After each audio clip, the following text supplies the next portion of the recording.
Welcome to my YouTube channel. आज के इस वीडियो में जो आपका आरपीएससी फर्स्ट ग्रेड का एग्ज़ाम होने वाला है 10 अक्टूबर से 21 अक्टूबर के बीच में, उसी के हम लोग टॉप मोस्ट इम्पॉर्टेंट क्वेश्चंस को यहाँ पर देखने वाले हैं। और मैं आप लोगों को ये 100% गारंटी देता हूँ कि एग्ज़ाम में सेम बिल्कुल ऐसे ही क्वेश्चन पूछे जाएंगे। तो इस वीडियो को पूरा ज़रूर देखिए। वीडियो अच्छा लगे वीडियो को लाइक और शेयर ज़रूर करें। जिन बच्चों ने चैनल को सब्सक्राइब नहीं किया है सभी बच्चे चैनल को सब्सक्राइब करके नोटिफिकेशन बेल को ऑन कर दीजिए। जब आप नोटिफिकेशन बेल को ऑन करेंगे तभी मेरे नए वीडियो नोटिफिकेशन आप सभी लोगों तक आसानी से पहुंच जाएगी। तो चलिए स्टार्ट करते हैं आज का वीडियो। सो गाइस, आज हम लोग एक और राजस्थान के प्रीवियस ईयर पेपर को सॉल्व करेंगे। ये जो आपका पेपर है ये हेड मास्टर प्रवेशिका स्कूल संस्कृत डिपार्टमेंट पेपर 2 है। ये एग्ज़ाम आपका 10/11/10/2021 को कंडक्ट कराया गया था। तो पहला क्वेश्चन आपकी स्क्रीन पर ये रहा, निम्नलिखित में से कौन सा सृजनात्मकता का तत्व नहीं है। निम्नलिखित में से कौन सा सृजनात्मकता का तत्व नहीं है। सभी क्वेश्चन के आंसर आपको कमेंट बॉक्स में बताने हैं और अपना स्कोर भी साझा करना है। तो राइट आंसर हो जाएगा संचित। अगला क्वेश्चन, वे बच्चे जो विभिन्न प्रकार की अधिगम समस्याओं से ग्रसित रहते हैं उनके लिए अधिगम अक्षमता शब्द का प्रयोग सर्वप्रथम किसने किया। सैमुअल क्रिक ने। तीसरा वाला जो ऑप्शन है आपका बिल्कुल सही हो जाएगा। ठीक है, अगला क्वेश्चन देखिएगा गाइस 51, निम्नलिखित में से कौन सा विकास का सत्य सिद्धांत नहीं है। निम्नलिखित में से कौन सा विकास का सत्य सिद्धांत नहीं है। दूसरा वाला जो ऑप्शन है आपका, विकासात्मक पैटर्न अपूर्वनीय में होते हैं।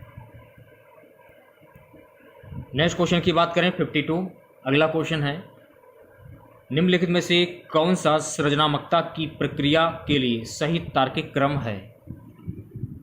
तो भाई राइट आंसर हो जाएगा तीसरा वाला ऑप्शन, तैयारी, प्रसूतन, प्रदीपन, सत्यापन।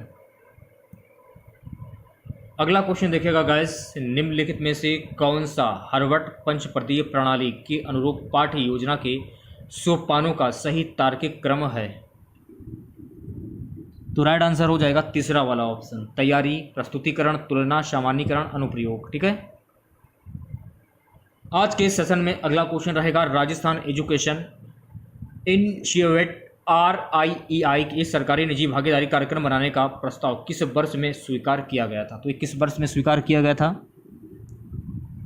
तो ये 2005 में स्वीकार किया गया था। अगला क्वेश्चन, निम्नलिखित में से कौन सी शिक्षा मनोविज्ञान की प्राचीनतम विधि है। निम्नलिखित में से कौन सी शिक्षा मनोविज्ञान की प्राचीनतम विधि है। तो राइट आंसर हो जाएगा अंतर्दर्शन विधि। ऑप्शन जो आपका ए है, पहला वाला ऑप्शन जो है आपका ये करेक्ट हो जाएगा। अगला क्वेश्चन, एक अंग्रेजी के अध्यापक ने अपने विद्यार्थियों को सिखाया कि कैट का बहुवचन कैट्स, हाउस का बहुवचन हाउसेस, पेन का बहुवचन पेन्स होता है। उसी क्रम में विद्यार्थी ने माउस का बहुवचन गलती से माउसेस बना दी। इस स्थिति में किस प्रकार का अधिगम स्थानांतरण घटित हुआ। तो भाई राइट आंसर हो जाएगा चौथा वाला ऑप्शन, ऋणात्मक स्थानांतरण। ठीक है, अगला क्वेश्चन देखिएगा, राष्ट्रीय शिक्षा नीति 2020 के तहत 3 से 18 वर्ष के बालकों के लिए निम्नलिखित में से कौन सा नया शैक्षणिक और पाठ्यचर्या पुनर्गठन किया गया। तो चौथा वाला जो ऑप्शन है आपका 5+3+3+4। अगला क्वेश्चन, निम्नलिखित में से कौन सा अभिप्रेरणा का संगठक नहीं है। निम्नलिखित में से कौन सा अभिप्रेरणा का संगठक नहीं है। तो राइट आंसर हो जाएगा तीसरा वाला ऑप्शन, अनुमान। अगला क्वेश्चन, संज्ञानात्मक विकास के सामाजिक सांस्कृतिक सिद्धांत को किसने प्रतिपादित किया। तो किसने प्रस्तावित किया। तो ये प्रतिपादित किया था लेन वाइगोस्की ने। दूसरा वाला जो ऑप्शन है आपका ये करेक्ट हो जाएगा। उसी प्रकार से अगला क्वेश्चन देखिएगा, निम्नलिखित में से कौन सा जन्मजात अभिप्रेरक का उदाहरण है। निम्नलिखित में से कौन सा जन्मजात अभिप्रेरक का उदाहरण है। तो पहला वाला जो ऑप्शन है आपका भूख, ये बिल्कुल सही हो जाएगा। ठीक है,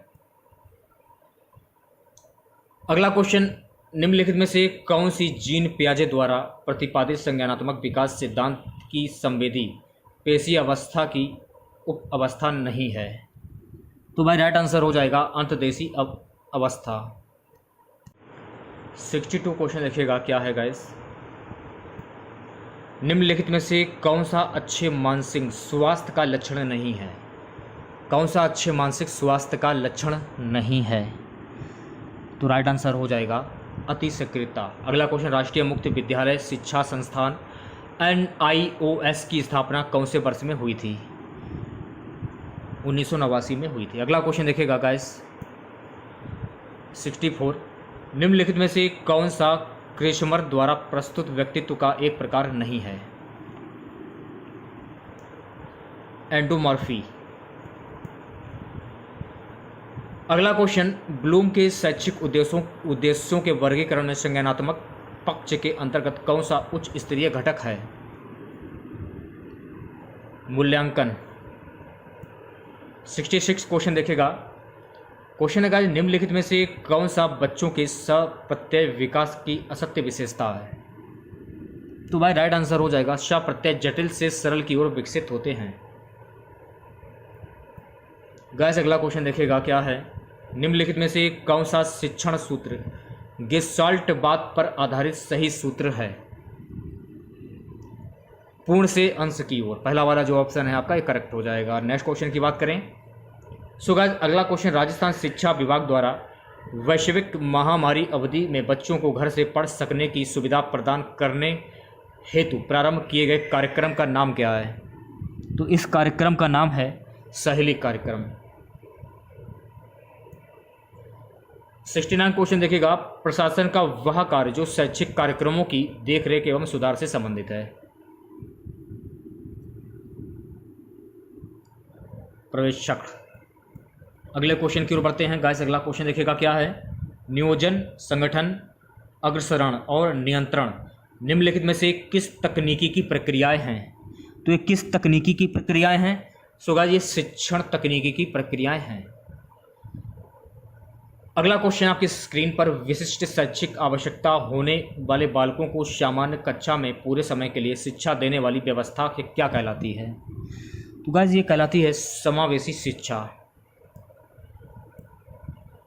72 क्वेश्चन देखिएगा गाइस क्या है, निम्नलिखित में से कौन सा समायोजन का प्रत्यक्ष तरीका है? समायोजन का प्रत्यक्ष तरीका कौन सा है?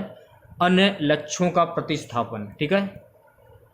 73 क्वेश्चन आपकी स्क्रीन पर, निम्नलिखित में से कौन सा राजस्थान के समग्र शिक्षा अभियान का मुख्य लक्ष्य नहीं है? तो राइट आंसर हो जाएगा पूर्ण शिक्षा को बढ़ावा देना। ठीक है। आप अगला क्वेश्चन देखिएगा, सकल्पना मानचित्र तकनीक का विकास किसने किया? तो ये किया था जोसेफ डी नोवेक ने। अगला क्वेश्चन, निम्नलिखित में से कौन सी प्रबंधन की प्रकृति नहीं है? प्रबंधन की प्रकृति कौन सी नहीं है? प्रबंधन भौतिक विज्ञान है। तो दूसरा वाला जो ऑप्शन है आपका ये करेक्ट हो जाएगा। नेक्स्ट क्वेश्चन की बात करें, विद्यालय के शाला प्रधान का विद्यालय प्रबंधन समिति SMC में क्या पदनाम होता है?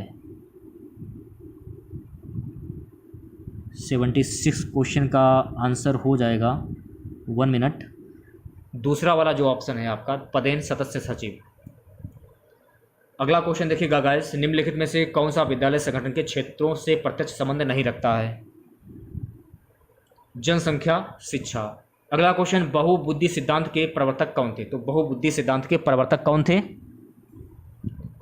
Harvard gardener.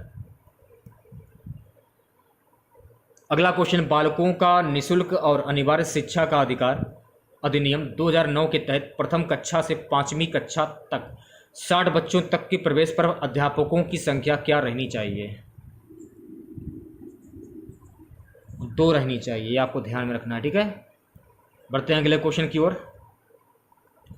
अगला क्वेश्चन, बालकों का निःशुल्क और अनिवार्य शिक्षा का अधिकार अधिनियम 2009 के तहत कुल स्वीकृत संख्या के कितने प्रतिशत से अधिक अध्यापकों की रिक्तियां नहीं रहनी चाहिए? 10%। क्वेश्चन, बालकों का निःशुल्क और अनिवार्य शिक्षा का अधिकार अधिनियम 2009 के तहत 6ठी कक्षा से 8वीं कक्षा के लिए एक शैक्षणिक वर्ष में न्यूनतम शिक्षण घंटे क्या है? 1000। बालकों का निःशुल्क और अनिवार्य शिक्षा का अधिकार अधिनियम 2009 के तहत 6 वर्ष से अधिक उम्र का बालक जो किसी भी स्कूल में प्रवेशित नहीं रहा है, ऐसे बालक को किस कक्षा में प्रवेशित किया जाएगा? किस कक्षा में प्रवेशित किया जाएगा? उसकी आयु के अनुरूप। ठीक है, अगले क्वेश्चन की बात कर लेते हैं गाइस। क्वेश्चन है, अपने कार्यालय के राजस्व एवं व्यय के अंकों का IFMS में दर्ज अंकों से संबंधित कोष उपकोष में मिलान हेतु कौन उत्तरदायी है? कार्यालय अध्यक्ष। ठीक है, अगला क्वेश्चन देखेगा, राजस्थान नागरिक सेवाएं वर्गीकरण नियंत्रण व अपील नियम 1958 के तहत इनमें कौन सा दंडादेश नहीं है? विभागीय परीक्षा पास नहीं करने पर रोकी गई वेतन वृद्धियां। अगला क्वेश्चन देखिएगा गाइस, राजस्थान नागरिक सेवाएं वर्गीकरण नियंत्रण व अपील नियम 1958 में अधीनस्थ सेवाओं के सदस्य किस अनुसूची में शामिल हैं? तो ये किस अनुसूची में शामिल है गाइस? ये द्वितीय अनुसूची में शामिल है। अगला क्वेश्चन, परिलब्धियों के 50% पर पेंशन राशि की गणना के लिए कितने वर्ष की योगात्मक सेवा की आवश्यकता होगी? 28 वर्ष गाइस। ठीक है, चलिए बढ़ते हैं अगले क्वेश्चन की ओर। 87 क्वेश्चन है गाइस, भुगतानकर्ता द्वारा IFMS के अंतर्गत कोई भी ऑनलाइन भुगतान प्रेषण कराने संबंधी व्यवस्था को क्या कहा जाता है? सो गाइस, इसे कहा जाता है EGRS। ठीक है, अगला क्वेश्चन, सरकारी सेवा से त्यागपत्र स्वीकार करने हेतु कौन सक्षम है? नियुक्ति पदाधिकारी। ठीक है, नेक्स्ट क्वेश्चन, बालकों का निःशुल्क और अनिवार्य शिक्षा का अधिकार अधिनियम 2009 के तहत शिक्षक के लिए एक सप्ताह में न्यूनतम कार्य अध्यापन के घंटे शिक्षण तैयारी के घंटों सहित क्या है? 45। बालकों का निःशुल्क और अनिवार्य शिक्षा का अधिकार अधिनियम 2009 के तहत इनमें से कौन सा कथन सही नहीं है? आयु के प्रमाण की कमी पर एक बच्चे को विद्यालय में प्रवेश देने से मना किया जाएगा। ठीक है, अगला क्वेश्चन, एक भुगतानकर्ता को कार्यालय में प्राप्त राशि की रसीद फॉर्म संख्या डैश में दी जाएगी? GA 55/56। अगला क्वेश्चन, किसी भी प्रकार का एक अवकाश निरंतरा में अधिकतम कितनी अवधि के लिए स्वीकार किया जा सकता है? तो यह अवधि कितनी अवधि का स्वीकार किया जा सकता है? 5 वर्ष। बालकों का निःशुल्क और अनिवार्य शिक्षा का अधिकार अधिनियम 2009 संशोधन 2019 के तहत प्रत्येक शैक्षणिक वर्ष की समाप्ति पर किन कक्षाओं की नियमित परीक्षा ली जाएगी? किन कक्षाओं की परीक्षा नियमित ली जाएगी? 5वीं एवं 8वीं। अगला क्वेश्चन देखिएगा गाइस, बालकों का निःशुल्क और अनिवार्य शिक्षा का अधिकार अधिनियम 2009 संशोधन 2017 के अनुसार एक अध्यापक जो 31 मार्च 2015 को नियुक्त या कार्यरत है न्यूनतम योग्यता नहीं रखता है तो ऐसी योग्यता डैश के समय अर्जित करेगा? 3 वर्ष। सॉरी 3 वर्ष नहीं, 4 वर्ष होगा आंसर। ठीक है, 4 वर्ष आंसर हो जाएगा। विवाह पुनर्विवाह के कारण एक महिला सरकारी कर्मचारी उपनाम में परिवर्तित चाहती है, वह नियुक्ति अधिकारी को देगी।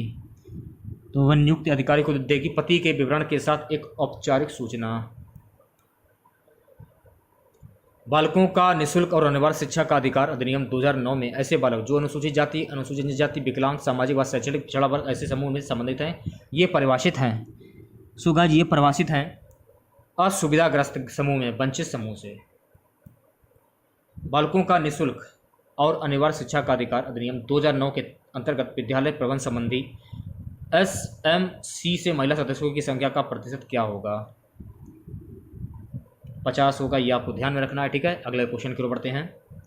अगला क्वेश्चन, बालकों का निःशुल्क और अनिवार्य शिक्षा का अधिकार अधिनियम 2009 संशोधन 2019 के अनुसार एक बच्चे को प्राथमिक शिक्षा पूर्ण होने तक किसी भी कक्षा में पीछे ले जाने का निर्णय लेने हेतु कौन सा सक्षम है? तो राइट आंसर हो जाएगा समुचित सरकार। ठीक है, अगला क्वेश्चन देखिएगा 99, बालकों का निःशुल्क और अनिवार्य शिक्षा का अधिकार अधिनियम 2009 के अनुसार निम्नलिखित में से कौन अध्यापक के प्रशिक्षण के लिए मानकों को विकसित और लागू करेगी? केंद्रीय सरकार। ठीक है, अगले क्वेश्चन की ओर बढ़ते हैं। आज का हमारा सबसे लास्ट क्वेश्चन रहेगा, राजस्थान में किस दिनांक में सभी नियुक्तियां परीक्षा विन परीक्षार्थियों के रूप में की जाएंगी, 1/1/2004 या फिर इसके बाद। ठीक है,